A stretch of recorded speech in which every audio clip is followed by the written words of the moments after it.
Hi friends, ಇವತ್ತು ನಾನು ಸಿಂಪಲ್ಲಾಗಿ ಮನೆಯಲ್ಲಿ ಬೀನ್ಸ್ ಸಾಂಬಾರು ಹೇಗೆ ಮಾಡೋದು ಅಂತಂದ್ಬಿಟ್ಟು ತೋರಿಸ್ಕೊಡ್ತಾ ಇದ್ದೀನಿ.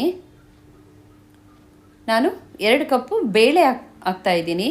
ತೊಗರಿಬೇಳೆ ಮತ್ತು ಮಸೂರಿ ಬೇಳೆ ಮತ್ತು ಅದಕ್ಕೆ ಬೀನ್ಸು, ಟೊಮೆಟೊ, ಅರಿಶಿಣ, ಉಪ್ಪು ಇದನ್ನೆಲ್ಲ ಸೇರಿಸ್ಬಿಟ್ಟು ಸ್ವಲ್ಪ ಕುಕ್ಕರಲ್ಲಿ 1 ವಿಸಿಲ್ ಹಾಕ್ಕೊಳ್ತಾ ಇದ್ದೀನಿ.